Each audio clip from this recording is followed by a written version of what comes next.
Goodbye, my own true lover, as we sing a lover's song. How it breaks my heart to leave you. Now the carnival is gone.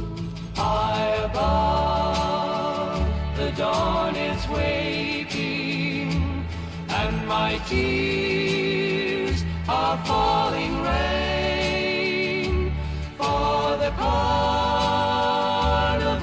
is over. We may never meet again. Like a drum, my heart was beating, and your kiss was sweet as wine. But the joys of love are fleeting, for Pierrot and Columbine. Now the harbor light is calling. This will be our last goodbye, though the carnival is over. I will love you till I die. Like a drum, my heart was beating, and your kiss was sweet as wine. But the joys of love are fleeting, for Pierrot and Columbine. Now the harbor light is calling. This will be our last goodbye, though the carnival is over. I will love you till I die. Though the carnival is over, I will love you till I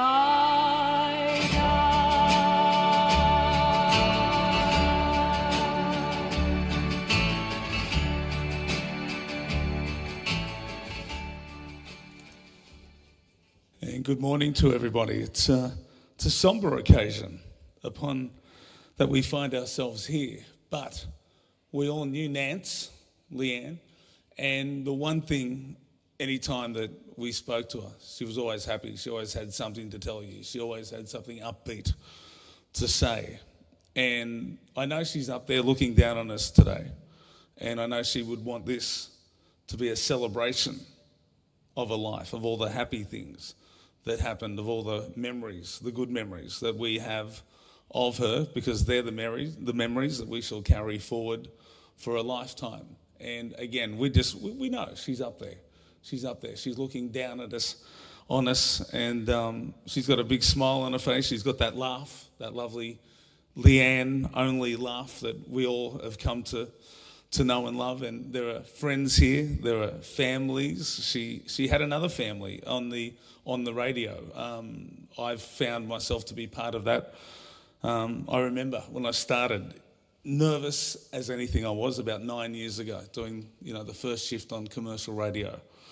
And you get to the point where you're like, why am I doing this? You're shivering, you're a bit nervous. And it was all politics. And I was pretty new to politics at the time. And this lovely woman just rang up and changed my whole day. And it was something that I never forgot. And it was why I always held her dearer than anybody else who ever rang me on the radio.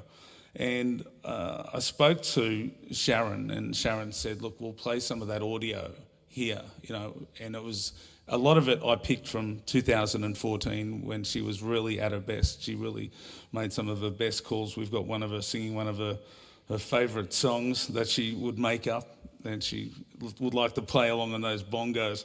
And it would always, you'd be sitting there, you'd be having a real wreck of a day and all this sombre, critical politics and whatnot, and this lovely woman would just ring in and she'd change your day. So if we could play that video, which contains audio that I supplied, and it says first call to radio. So this would have been back in about 1993, and this would have been, for many of us, our introduction to this lovely lady and how we became to love her so much as if she was one of our own. And I don't say that, I've had people who I've known my whole life whose funerals I haven't been to because I've been too busy or, whatever. This is not one of those funerals. This is someone that touched my heart and touched everyone here's heart. And we're here to celebrate the life of Leanne, or Nance, as she later became known. So if we could play that video, that would be absolutely terrific. The one that says first call on radio. Yes, certainly an Australian first here on the Super Radio Network. That was Sweet Memories, written by Ray Ramone and sung by Swedish artist Rhett with his daughter Sarah. And definitely very unusual. I love the song, but just a very unusual combination of a country song from a guy in Sweden written by a guy in Newcastle. Absolutely love it. And if you ever get a chance to catch Ray Ramone perform live, don't miss up on it. He is awesome. And I've become friends with a lot of the people who ring in the Carter Edwards show, and I had a fan in Leanne long ago. She'd ring me quite often and talk to me out in the booth, and she's rung in to say g'day. Hello, Leanne. Oh my God, you got that right, a fan in Leanne. It rhymes.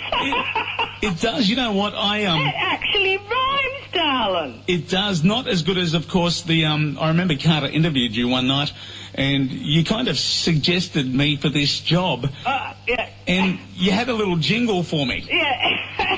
And I've still got the jingle, and I've got my bongo drum sitting beside me. But I didn't expect it to come on so soon, really, because my little nephew was waking up, but he's gone to bed now. Well, but anyway, I've got a jingle I wrote for you. Okay, now, first of all, everybody, are you sitting down out there in Radio Land? Well, we haven't got long to do it because the news is coming up. It is. Okay, so we're going to get the short version of the jingle. And the wording in this is just absolutely wonderful. Is it the same one, the one that I am very familiar with?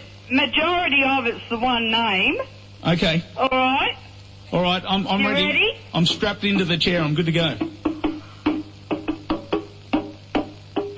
It's a Dean, Dean, Dean. He's a Dean, Dean, Dean. He's the Dean, Dean, Dean. Dean, Dean, Dean. He's the Dean, Dean, Dean. Dean, Dean, Dean. He's the Dean. The Dean, Dean, Dean. I'll tell you what, that was absolutely awesome. I would do backflips if I didn't have the seatbelt on. Yes, I've got a special seatbelt. At least letting me do it, darling. I couldn't help myself. It had to be done. It's like when you have baked beans for breakfast, better out than in, they say. And you know what?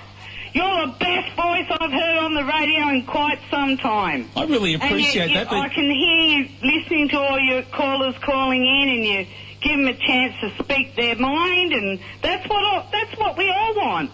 At least speak our mind, someone listens. Well, I don't care what people say. And don't just slam the phone down on them or, No, I would never do that. I don't care if people agree with me or disagree. I think everyone has the right to their own opinion. Everyone has their own opinion, darling. They certainly do. Right. Guess what? We're coming up on that news. Hey, just before you go... You've got like 10 seconds. Here's a ding, ding, ding, the ding, ding, ding. Here's a ding, ding, ding, the ding, ding, ding. Ding, ding, ding, ding, ding, ding. Here's a ding. See you, Leanne. And that's what she did to the audience every time. How do you forget the lady that rings in and lifts your spirits, not just on the night, but for the rest of your career? And she would ring us regularly. She had a family on that network as well, people who absolutely loved her. When we learned initially that she had had a stroke, that she was ill, the outpouring and the response over that 50-plus radio network was like I'd never heard. And anytime I'd switch it on in the car, somebody would be there talking about Nance, as we later came to know her. And yeah, a lady like that, she's infectious. She won me about $4,500 on the horses. She'd psych me up. She'd ring me up, tell me about winks. And whilst the odds were, you get about 0.5% above what you put on, you knew you were going to win because Leanne told you. And so she got me into horse racing. She's just absolutely terrific. We're going to get a couple of people who know her very, very well to come up. And we're going to get, I think first we'll get nieces Nicola and Jade up to say something. So if you come up, by the way, if there's anyone here today who would like to come up and pay tribute and just say anything, doesn't matter, just anything, just share your thoughts, get up here and we'd invite you to do that. Let's welcome these ladies to the stage.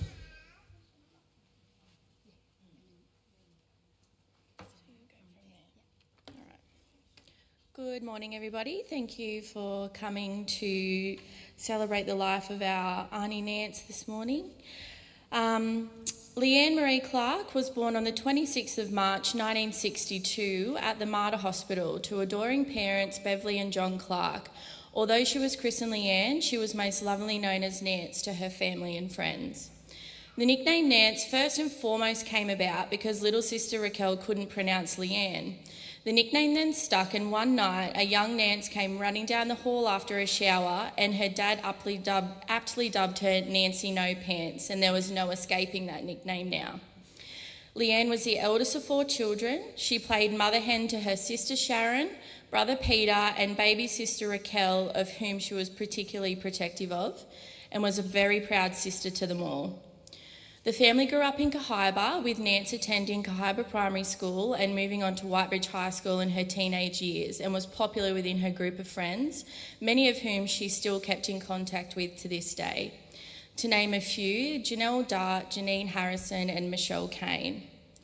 Growing up, Nance started her working career as a travel consultant at the family business Charlestown Travel. Then for many years after this, she was crowned the Housey Queen, running Charity Cash Housey, a role that she held with great pride as she was working alongside her dad, who was lovingly known as Dodza.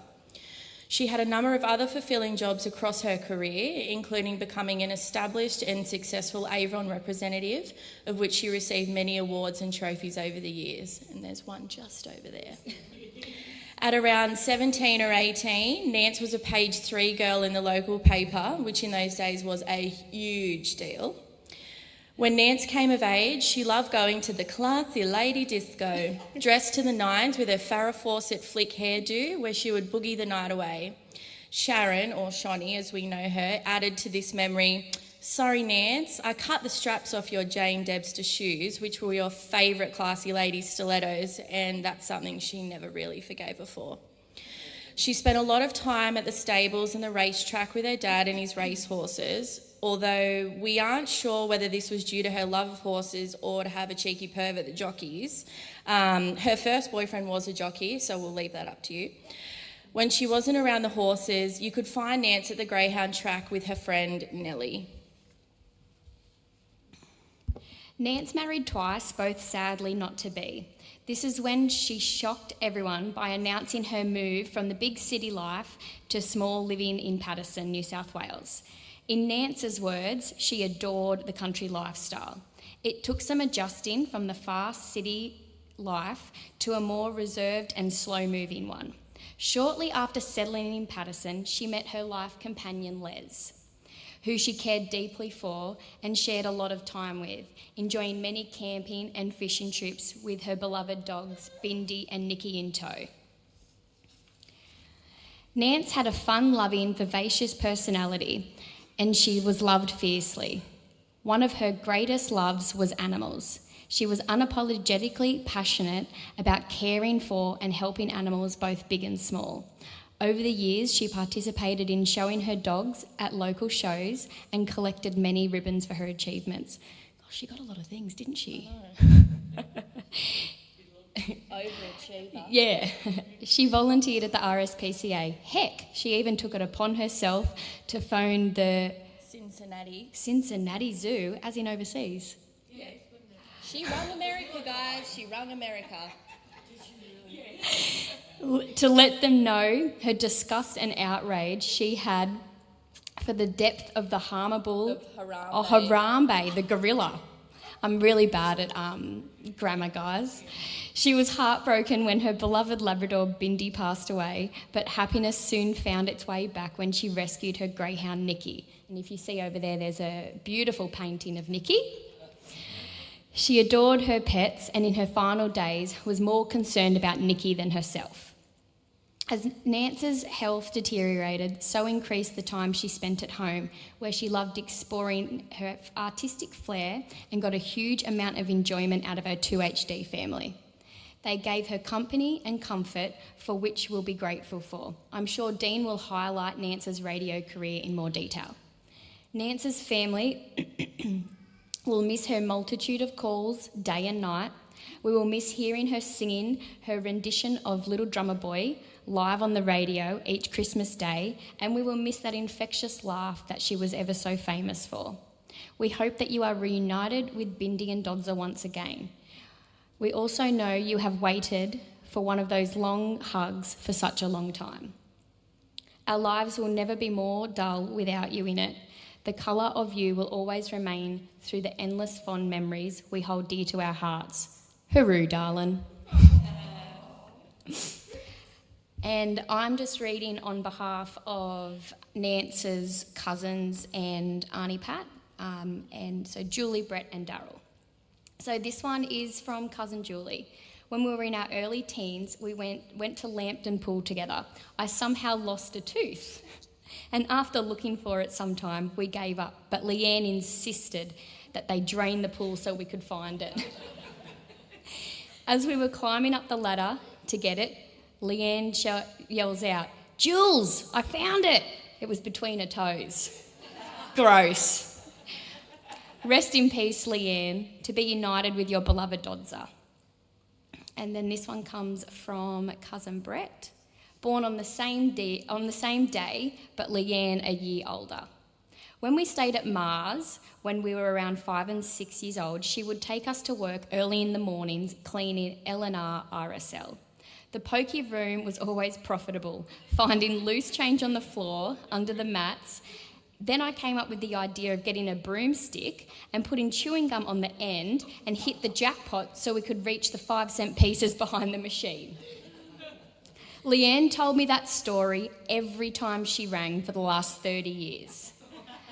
Leanne also organised our first boys' trips to overseas in Bali in 1982 when she worked at the family business at Charlestown Travel. Her advice to us was, do not ride the motorbikes there. We all got tourist licence and 8 out of 10 of us had motorbike accidents. And this one is from Auntie Pat. As we all know, Leanne rarely left her house in the later years. Her life revolved around her phone and talkback radio phone calls. On a good day, maybe 1 or 2 other days, could be 5 or 6. Talkback radio was her lifeline to outside world. And in death, my dearest niece, you are a celebrity in your own right. Rest in peace.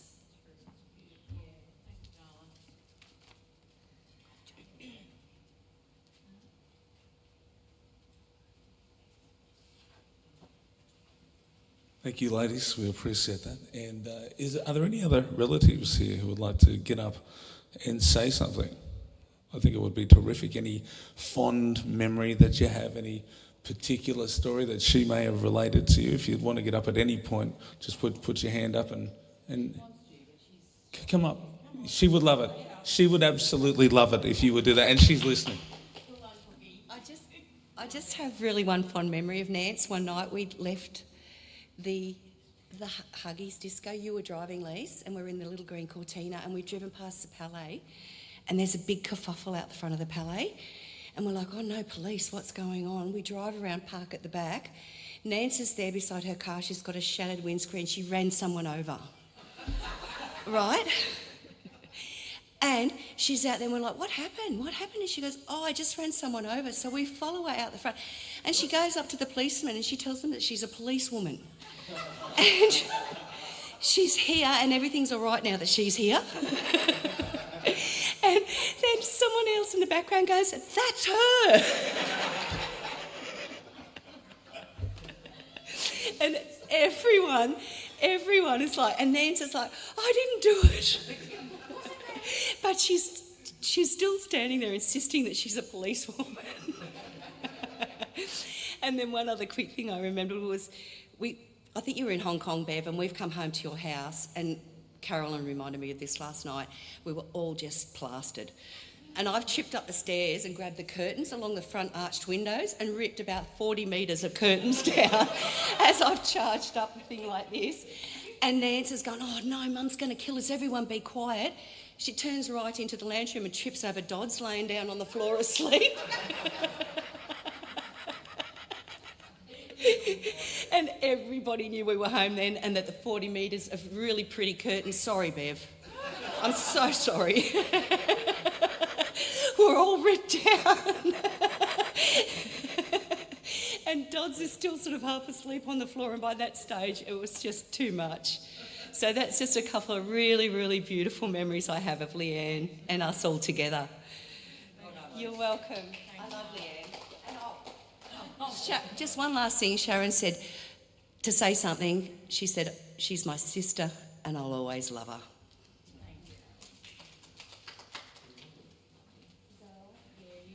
She loved her mum. She would talk often of her father and her sisters, always. And I would sit there on a Sunday night when I wasn't doing the radio myself. I stayed working with a terrific guy named Carter Edwards, who also loved Nancy, and she would ring in every Sunday night for the, I think, 11 years I was there. And because I wasn't on the radio, we could talk at length, and she would tell me all about her family. I mean, I feel like I know so much of your family, about her life growing up. And again, that's why she's so dear to me and so many of the other people who never met her face-to-face, who never got a chance. I remember she rang up one night and she sang, and she had a really good voice. When she wanted to sing and she bunged it on, she had a really good voice. And it was Christmas Eve. It was Christmas Eve. I couldn't remember what year it was, so I spent hours and hours last night going through audio trying to find this thing, and I found it in the end. And again, there we were sitting there talking politics all night, and it's Christmas Eve. You know, I'm away from my family. I just want to talk to someone who is family, someone who's going to liven up the night. Who else could do that? Only Nance. Only Nance could do that. So I've actually got the audio of her ringing in 2014 and singing a song for us.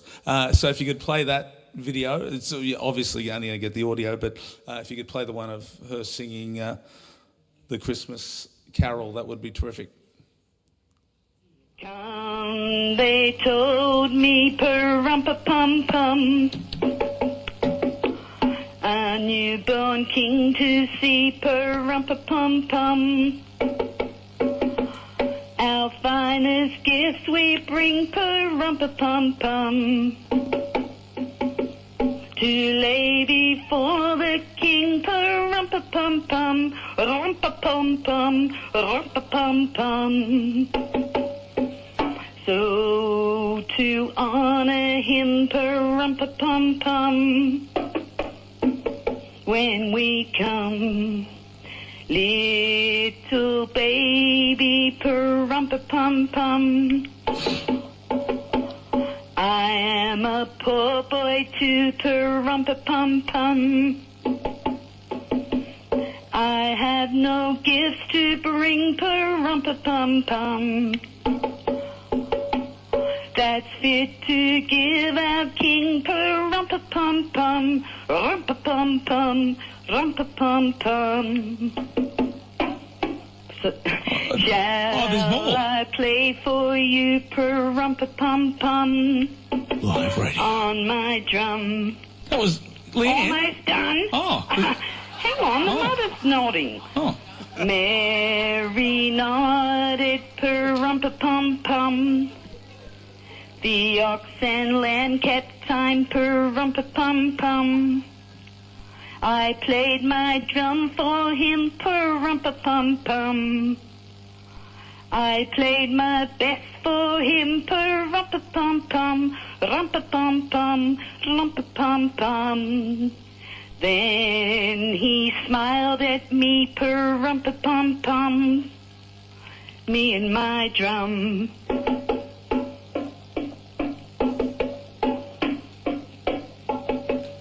There you go. Merry Christmas, everyone.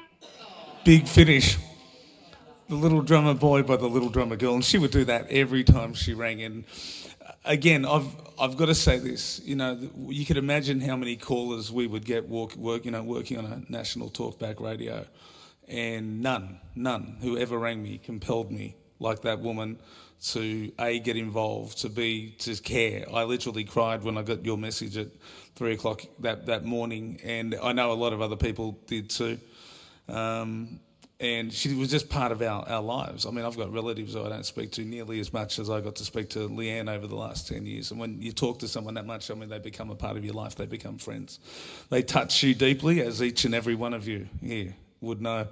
And again, she'd want us to celebrate the good times and only remember the good times we have. You know, hard times make us stronger, but it's those good memories, you know, that we form that make our lives worth living, that validate the lives of those that we spend our time with. And boy, did she create a lot of memories.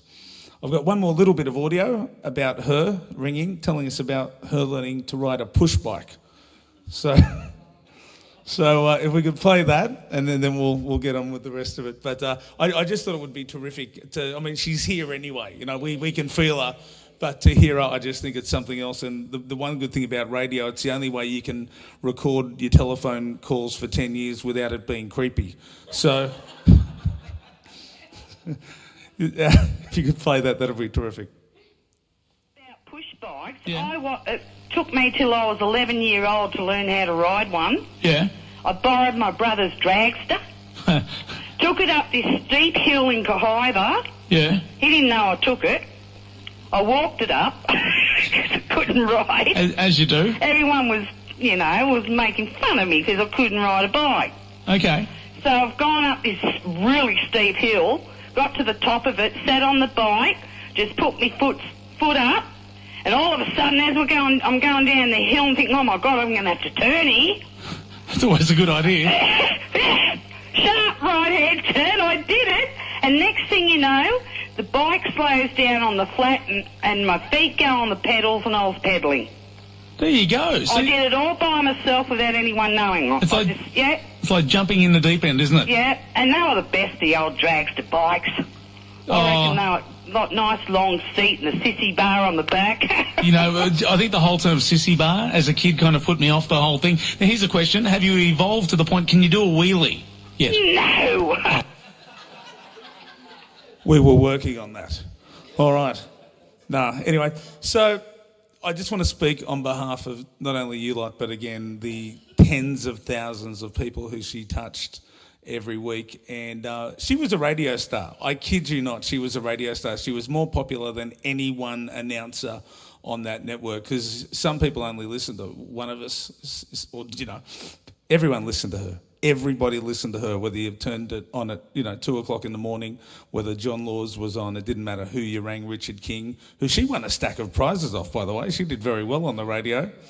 She did, and I know a lot of people would love to. I'm going to take some photos of those pictures because we'd hear her talking about those pictures, and we always wanted to see them, and it'll just give us a better insight into who she was. And again, I'll invite anybody else that would like to get up here and share some anecdotes. It's one of those things. It's cathartic to do that, and something I think she loved. But otherwise, those memories are something that you'll take away with you today. You'll hold with you your whole life, and that's why she's never gone. She's always with us, every time we think about her. But just remember this, one thing that I know about her, she was always, she always brought a smile to everyone's face, and that's exactly what she would want to do today, is have us smiling and celebrate the life of this lovely lady. That's why we're here today, to celebrate the life of her.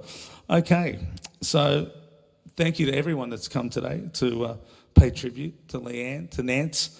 And we got Nancy's life in pictures. So we're going to play a slideshow, which I'm assuming will accompany a couple of her songs. So we're going to put that, or has that been happening while I've been talking?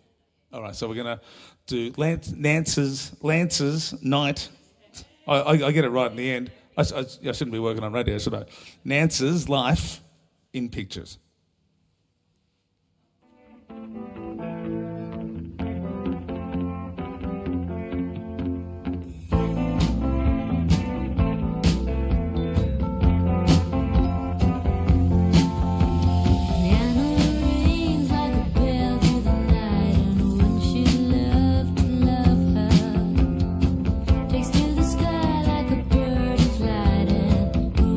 Be her lover.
couple of her favourite songs there. And how do you judge your life?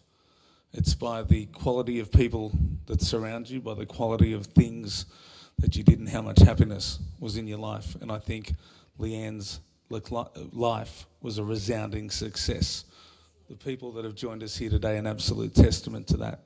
So I'd like to thank sisters Rachel and Sharon, to her mum Bev and her partner Kevin, Les, who was there for Nance for a long time. We appreciate you very much.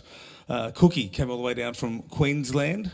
And we've also got Jody and Wayne, Julie, Brett, Daryl, cousins, Auntie Pat, Dad's sister, it says here, Auntie Paulie, and of course, everyone else who is here and watching on the live stream today. Carolyn, sorry. Of course, it was written there, it's my eyesight. So, but it's good to see on a sombre occasion like this, so many of you laughing, because I guarantee that's exactly what she would have wanted. And we've got closure, but forever. She's going to be in our hearts, our thoughts. We couldn't forget her if we tried. She's just so lovely. We just absolutely couldn't. And we're going to carry her forward, and we're going to carry on the things she did and the things she said to us. We're going to relay those, and again, we'll always carry her in our hearts. So thank you to all who came today. Thank you for celebrating her life in sound and in pictures. And it's now the time that, we talk for you moving forward, and what I know she would expect of you, and to always, whenever you think of her, try not to shed a tear. Think of something happy. Think of something we spoke about today. Think about something that is memorable in your heart. Because, as I said to my own son, when I'm gone, I don't want a negative thought about me in your head. All I want, the best times. And they should bring a smile. They'll bring a tear to the eye, but they'll also bring a smile to the face. And that's what she would want, I guarantee, and you all know that. All right, we now have to say farewell to Leanne and commit her body. So we'll just take a couple of minutes, people, to... now's the time to grieve. And after that, that's when we celebrate her. That's when we be happy. So if you've got that time you really want to think, now's the time. We'll have a couple of minutes and then we'll do that. Yes, and after we leave here, we're all going to go back to, I do believe, the Mex Club. No? Where? Mayfield West Bolo. So, yeah, we'll all meet back there and we'll have a drink or two in honour to Nance. So we'll just have a minute's silence to reflect, and then we'll say goodbye. Thank you for coming, everybody.